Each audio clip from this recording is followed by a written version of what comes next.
tardes, Veracruz. Bienvenidos a Sistema Informativo Actualizado, un corte informativo de Grupo Avan Radio Jalapa. Entérate de la verdad con Luis Emanuel Domínguez y Dalia Pérez. Todos los días de lunes a domingo de 2:30 a 3 de la tarde. CIA, la verdad del periodismo en Veracruz. ¡Comenzamos!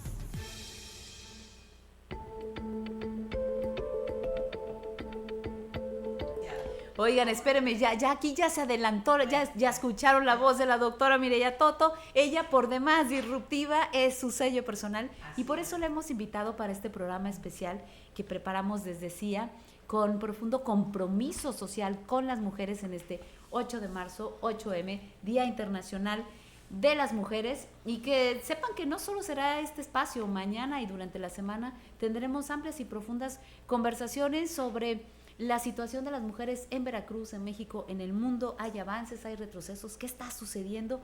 Y por eso les agradecemos que desde la comodidad de su hogar o en el coche o en el trabajo, donde te encuentres, nos escuches, ya sea a través de la máquina de magia, de digital o de la neta, o que estés también compartiendo imagen con nosotros en el Facebook o en nuestro canal de YouTube, el Sistema Informativo Actualizado.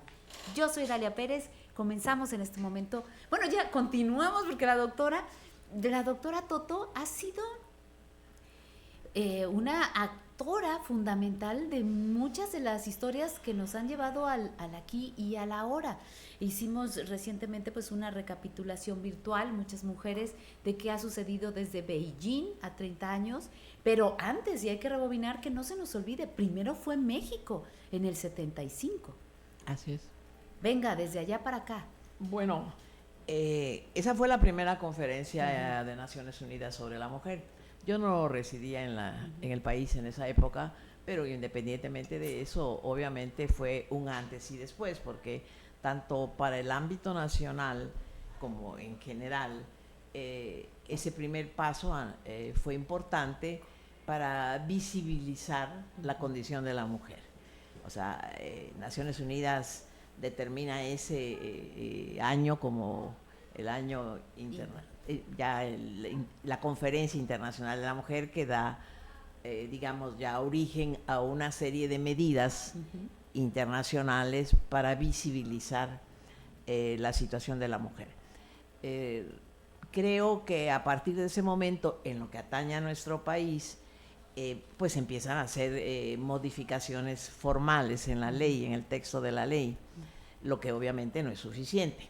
No, claro, el papel se ve re bonito. Y usted, que es jurista, doctora Toto, lo sabe muy bien. Así es. Pero bueno, después se han ido dando una serie de encuentros internacionales. No es el caso de este programa, porque creo que esto forma parte de un background histórico que son relevantes, claro. Pero para llegar a la plataforma de Beijing, cuyo objetivo precisamente se da porque desde 75 hasta el momento en que se da Beijing, pues no había grandes avances que fueran significativos para combatir la desigualdad. ¿Creció el número de mujeres que participaron en México 75 y después en Beijing? Creo que sí, porque esas conferencias internacionales sirven, como decía yo, para visibilizar, para crear conciencia. Ahora, por ejemplo, estamos aquí en un espacio importante que va a difundir los eventos en relación con el 8 de marzo, pero antes todos esos espacios estaban cerrados. Este espacio, como en la academia, como en los partidos políticos, como en la sociedad civil, se han ido abriendo como resultado de la lucha de las mujeres. Eso es lo que creo que no hay que perder de vista, porque muchas veces se tiende a negar o incluso a desacreditar. Tú, como mujer también comprometida con el tema, habrás advertido que recientemente se tiende incluso hasta a criticar los avances. Hay una especie de corriente antifeminista. Lo hay. Sí. Descalificaciones y hay adjetivos calificativos que terminan siendo un discurso de odio.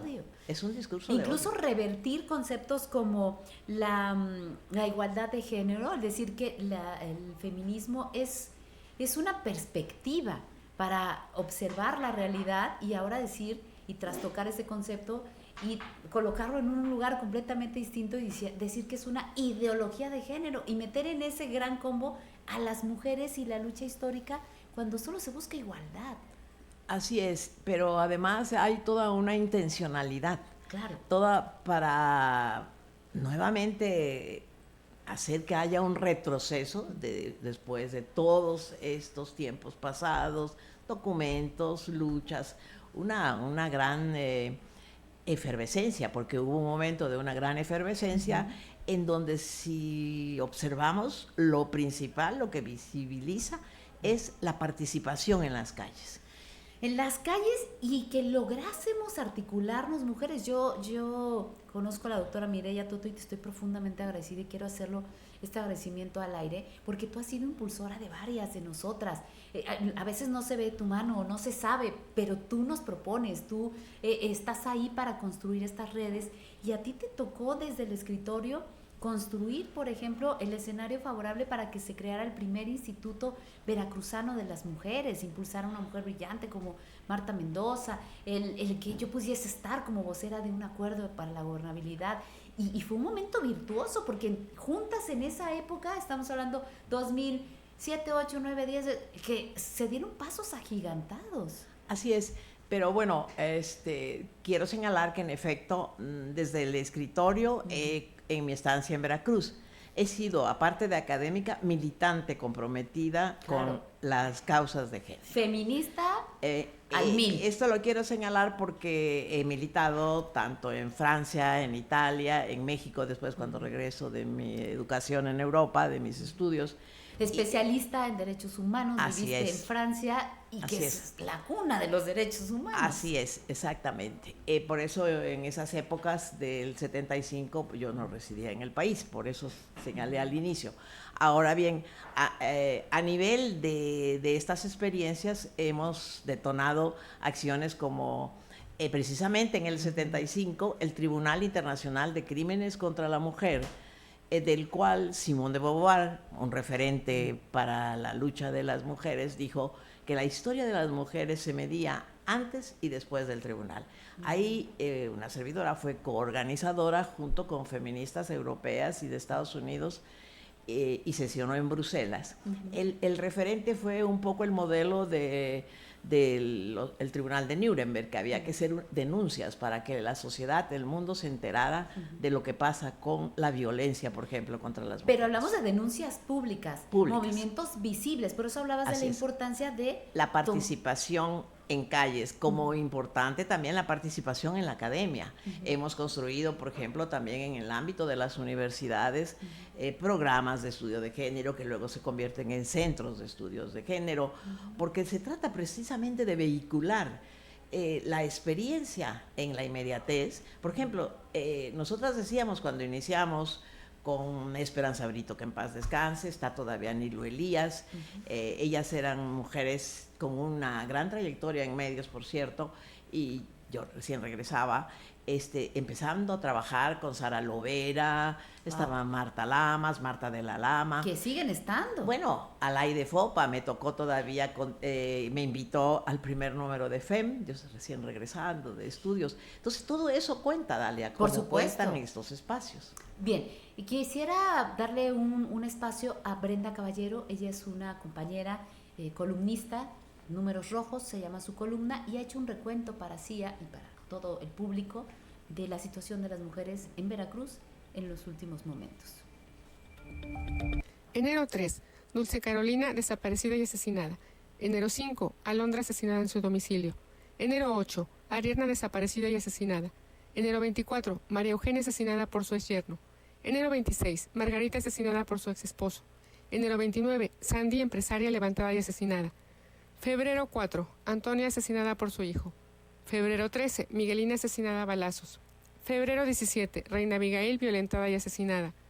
Marzo 5, madre e hija son asesinadas después de estar desaparecidas. Las cifras no mienten. A pesar de las dos alertas de género, Veracruz está en crisis, pues en 2025 los feminicidios van en aumento. La violencia contra las mujeres no cesa, al contrario, siguen sin respetarse sus derechos humanos. Hoy en la antesala del 8 de marzo, Día Internacional de las Mujeres, la pregunta surge: ¿De verdad es tiempo de mujeres? Soy Brenda Caballero, mi columna Números Rojos. Sígueme en Facebook como Brenda Caballero o en X como @númerosrojos_BC.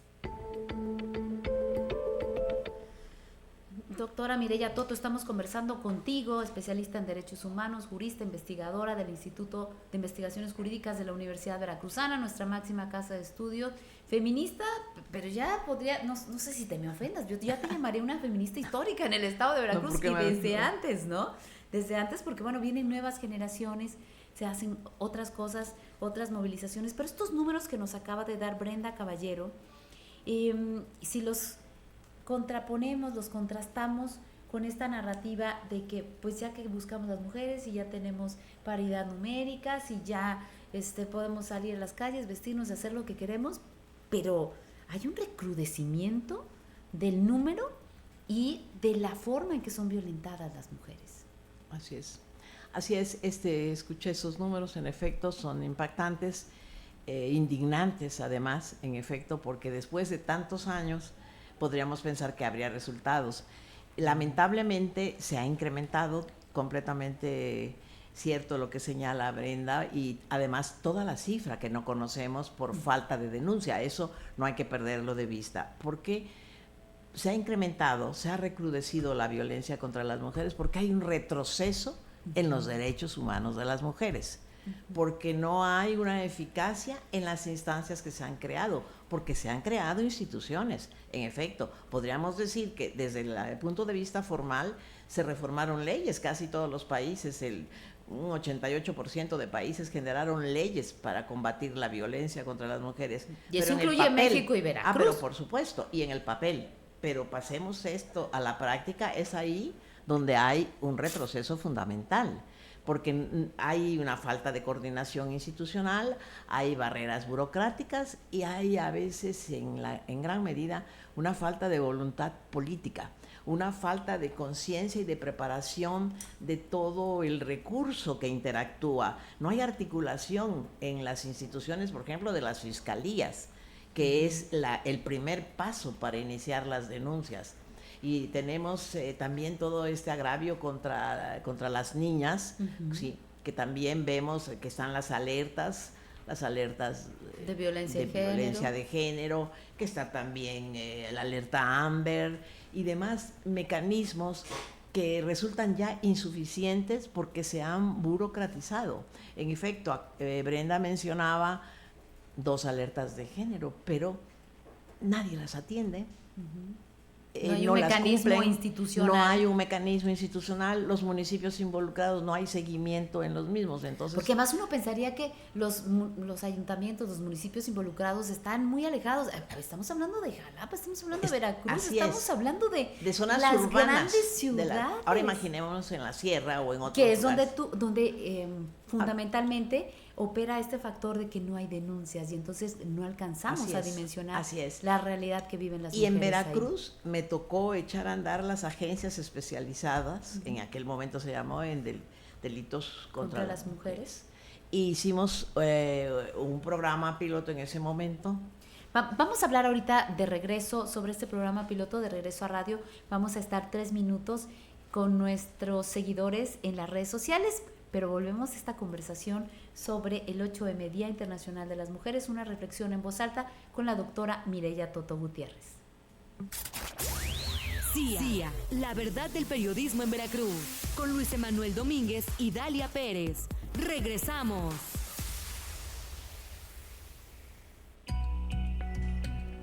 Me da muchísimo gusto que en este espacio donde reflexionamos sobre las mujeres también haya hombres que hacen su trabajo haciendo visible los resultados, los logros, los éxitos de algunas mujeres. Y este es el caso de Patricio Aguilar, un colaborador, queridísimo amigo entrañable, decía, que nos habla sobre tres arqueras mexicanas y cómo pasaron de un sueño a traer 3 medallas olímpicas para México. Mi querida Dalia, ¿cómo estás? Qué gusto saludarte como siempre. Gracias por la invitación para platicar sobre lo que tanto nos apasiona como son los deportes, y en este caso compartirles una historia de mujeres deportistas mexicanas que lograron trascender en su disciplina. La historia inicia en los Juegos Panamericanos de Guadalajara 2011, cuando el equipo femenil de tiro con arco, integrado por Alejandra Valencia, Aida Román y Mariana Vitia, disputó la final buscando la medalla de oro contra Estados Unidos, que es un equipo muy poderoso. Pues en el escenario de Guadalajara, en México, con todo el apoyo, en la última flecha lograron ganar la medalla de oro. Y eso obviamente, pues ya te imaginarás, el ambiente, la sensación, el himno nacional que sonó durísimo ahí en el estadio del CODE Jalisco, pues hizo vivir un momento muy especial. Al término, la pregunta era, ¿qué viene? ¿A qué aspiran? ¿Cuál es su sueño ahora? Las tres coincidieron en que era una medalla olímpica. ¿Y qué crees? Lo lograron. Sin duda alguna, un gran equipo. Un año después, en los Olímpicos de Londres, Aida Román y Mariana Vitia disputaron la semifinal. Aida Román llegó a la final y ganó la medalla de plata. Mariana Vitia disputó la medalla de bronce y la ganó. Así que 2 de las 3 ya tenían el objetivo cumplido, medalla olímpica. Y en Tokio 2020, Alejandra Valencia, en equipos mixtos junto con el abuelo Álvarez, ganó su medalla, la medalla de bronce. Así que un objetivo bien planeado, bien pensado, proyectado, comprometido, pero sobre todo soñado, anhelado. Una medalla olímpica, después de una medalla de oro panamericana, reflejó el compromiso, la fuerza, el talento y los sueños de las deportistas mexicanas. Las 3 tenían el sueño de una medalla y las 3 lograron su objetivo. Como siempre es un gusto platicar contigo, las historias del deporte ya lo sabes, con gusto las compartimos. Saludos, con todo mi cariño. CIA, la verdad del periodismo en Veracruz, con Luis Emanuel Domínguez y Dalia Pérez. Continuamos.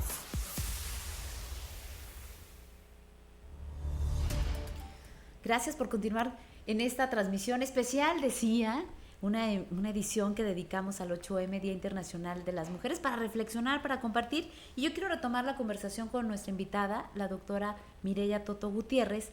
Y miren, en el año 2015-16 publiqué un trabajo de investigación, mi tesis de maestría en políticas públicas, donde hice una revisión horizontal de qué había ocurrido desde el 2010 hasta el 2015 con la situación de las mujeres en el estado de Veracruz en particular, saber si todas estas leyes, estas reformas, estos cambios legislativos verdaderamente han impactado o no, o habían impactado hasta ese momento en la vida de las mujeres en tres rangos, 3 indicadores fundamentales. 1, la salud, el acceso a la salud. Otro, el acceso a la educación. Y el tercero, el acceso a la justicia.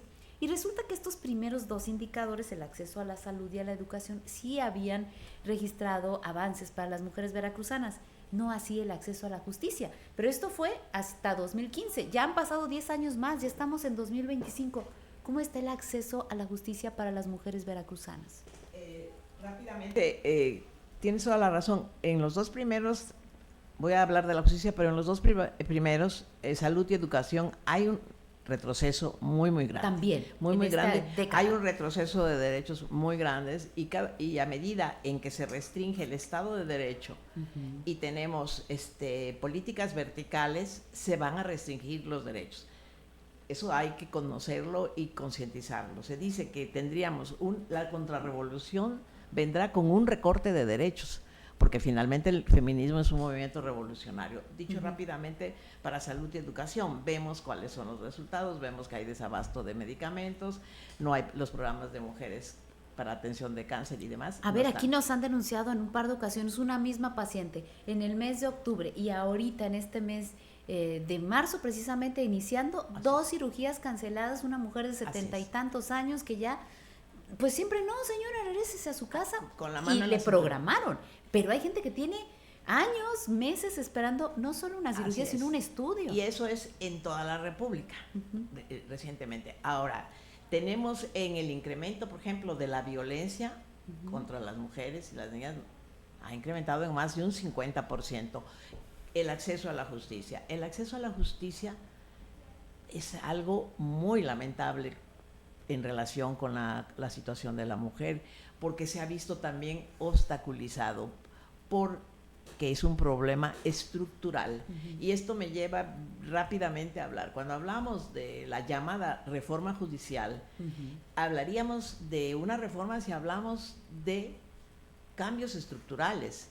no cambios de personas. de personas, o porque no me gustan cómo resuelven, o en vez de 11 quiero 9, o en vez de 7, sí. O sea, son solo cuestiones de forma, pero no de fondo. Y esa reforma, para que realmente sea un beneficio en general y para las mujeres en particular, se requería la renovación integral de las fiscalías, en general, las federales y las estatales. Entonces, ¿qué sucede con el acceso a la justicia?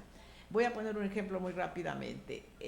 Las juezas, magistradas y ministras que se ven afectadas con esta reforma judicial, no solamente se ven afectadas en lo personal y en su vida laboral, sino va a repercutir en relación con las mujeres en que se da marcha atrás a la impartición de la justicia con perspectiva de género, porque ese ha sido un avance. Cuando hablábamos de ese era un avance, empezar a trabajar con concientización de los operadores del sistema de justicia, la perspectiva de género. Cuando no hay perspectiva de género, tenemos sentencias aberrantes. Esta disminución de juzgadoras especializadas, sí, que ya no, o sea, ya no va a ser por concurso de oposición, ahora es por simpatía, como las reinas de carnaval, se va a someter a votación para ver quién va, pero independientemente de la especialización. Además, votaciones muy complejas, ¿no? En unas actas donde uno tiene que ir a votar. Imposible, eso será absolutamente... Donde verdaderamente vamos a votar a ciegas, porque es imposible. Si a veces no conoces a tus 3, 4 candidatos a alcalde o alcaldesas, imagínate 30 y tantos, más 48, más 89, más... Pero además de esto, hay otro dato. Gran parte de la población no distingue entre lo que es el Poder Judicial Federal y el Poder Judicial Estatal. No distinguen. Como no distinguen las tareas de procuración de justicia de las fiscalías o ministerios públicos. Sí, no distinguimos ejecutivo, legislativo y judicial. Para no ir tan lejos. Sí, entonces estamos viendo la situación muy compleja, porque va a repercutir en el acceso a la justicia. Dicho de otra manera, creo que ahí también hay un gran retroceso, porque instituciones que se crearon, como las fiscalías especializadas, como los centros de atención, lamentablemente, siendo una buena idea, en la práctica no operan porque no hay inversión, porque no hay personal calificado, porque no hay seguimiento, porque no hay articulación ni coordinación, y porque no hay políticas públicas integrales. No hay políticas públicas integrales que incluyan salud, educación y acceso a la justicia en un conjunto. Que son los básicos. Doctora, justamente hoy estará, hace unos momentos, la primera gobernadora mujer en el estado de Veracruz ha rendido su informe por sus primeros casi 100 días de gobierno. Mañana tendremos a la primera mujer presidenta de este país, llamando a la unidad en torno a una respuesta que se le ofrecerá a otro país. En fin, este paradigma de, mujeres en ciertos espacios de toma de decisiones, es un paradigma al que hubiéramos aspirado desde hace décadas. Sin embargo, ¿esto permea a la mujer de a pie? ¿Efectivamente estamos llegando todas? Bueno, más allá de que sean situaciones importantes, el hecho de que haya una primera mujer presidenta de la República o una primera mujer gobernadora de la entidad, más allá del antes y después, creo que para que permee tendríamos que observar puntualmente el desempeño de ambas funcionarias públicas y la conducción de sus respectivos. O sea, no es que gobiernen las mujeres, sino cómo gobiernan estas mujeres. Y no es en automático. La gente tiene que saber que no es porque está una mujer en un puesto de responsabilidad que en automático es un beneficio para las mujeres. Yo podría poner el ejemplo, como por ejemplo la Cámara de Diputados a nivel federal bateó la posibilidad de desaforar a Cuauhtémoc Blanco, acusado por su hermana de intento de violación, el exgobernador de Morelos. Y es una cámara que está compuesta por la mitad de las mujeres más una. Así es. Entonces, ahí hay mujeres en la toma de decisiones, pero entonces prefieren la fidelidad a una opción política que la congruencia con los compromisos individuales que significa el respeto de la ley, porque todo eso está en la ley. Pero además, un compromiso de género, porque el encargo se acaba en 6 años, en 3, en 4, pero seguimos siendo mujeres y luego sin encargo y sin derechos. Es un mal mensaje, porque en vísperas de que sea el 8 de marzo, hay una impunidad, se le protege. Y entonces, al violentador. O sea, porque es poderoso. Por ahí hay una caricatura un caricaturista Chavuelto que dice, bueno, llegamos, es Cuauhtémoc, y dice, llegamos todos menos mi carnala. Sí, o sea, a su hermana abusa de ella y hay impunidad total para él. Hay un intento de abuso, en fin, más allá de la figura que se configure. Muy bien, doctora. Estamos platicando con la doctora Mireya Toto, reflexionando sobre la situación de las mujeres, y les invito a escuchar a Oliver Olea. Él hace una reflexión sobre la brecha digital, cómo la inteligencia artificial y ciertas tecnologías pueden o no favorecer el avance de las mujeres. Hola, bienvenidos al CIA, el Sistema Informativo Actualizado de Van Radio. Hoy hablaremos de un tema clave. ¿Puede la inteligencia artificial ayudar a reducir la desigualdad de género? Todos sabemos que en muchos lugares las mujeres enfrentan obstáculos para acceder a los mismos trabajos y oportunidades que los hombres. Pero, ¿sabías que la inteligencia artificial puede ayudar a cambiar esto? Por ejemplo, en procesos de contratación, muchas empresas usan inteligencia artificial para revisar currículums. Si el sistema está bien diseñado, puede eliminar prejuicios humanos y evaluar a los candidatos solo por sus habilidades. Otro caso es el análisis salarial. Algoritmos avanzados pueden detectar desigualdades de sueldo entre hombres y mujeres en una empresa y ayudar a corregirlas. Pero cuidado, si los datos con los que se entrena una inteligencia artificial tienen sesgos de género, la tecnología puede repetir los mismos errores. Por eso es importante involucrarse y participar, para que estas herramientas se diseñen de manera justa y equitativa. La IA no es una solución mágica, pero bien utilizada puede ser una gran aliada en la lucha por la igualdad. Recuerda, todo comunica. Y te invito a seguirme en oliverolea.com y en todas las redes sociales con el mismo nombre. Bien, pues estamos por terminar este programa dedicado al 8M, Día Internacional de la Mujer. Estamos conversando con la doctora Mireya Toto y revisábamos no solo la situación numérica de representatividad de las mujeres, sino cómo estas mujeres están tomando decisiones. Y no solo ocurre con el caso de Cuauhtémoc Blanco, y que impunemente pues no lo desaforan y no puede ser juzgado por este señalamiento de su hermana de intento de violación. Hay también una iniciativa que presenta la señora presidenta de la República para que no haya nepotismo y no se hereden los cargos, y también lo dieron para atrás. Así es. En efecto, a mí eso me preocupó bastante, porque en un sistema eminentemente presidencialista como es el sistema mexicano, en toda su historia, pero si vemos en el inmediato anterior, recordemos que el anterior titular del Ejecutivo decía que ahí va la iniciativa y no le ponen ni le quitan ni una coma. Ahora tenemos a la primera mujer presidenta de la República que manda una iniciativa que tiene un sustento, pero fundado completamente y necesario además para evitar la corrupción, que es un combate también importante en el país, y resulta que ¿Le dicen que no? Le dan para atrás. Entonces, ¿Quién esto está me gobernando? parece muy delicado, muy grave, porque hace un momento me preguntabas de la importancia, y yo te decía, en ambos casos, para la señora presidenta de la República, para la señora gobernadora de Veracruz, bueno, observemos su desempeño. Y en este caso, es su actuar, en efecto, hay dinámicas políticas que uno va observando, pero esto es de parte de quienes batearon esa iniciativa completamente criticable y completamente reprobable. Y aún siendo una mayoría de su mismo partido con una iniciativa pertinente, necesaria, es más, indispensable para México.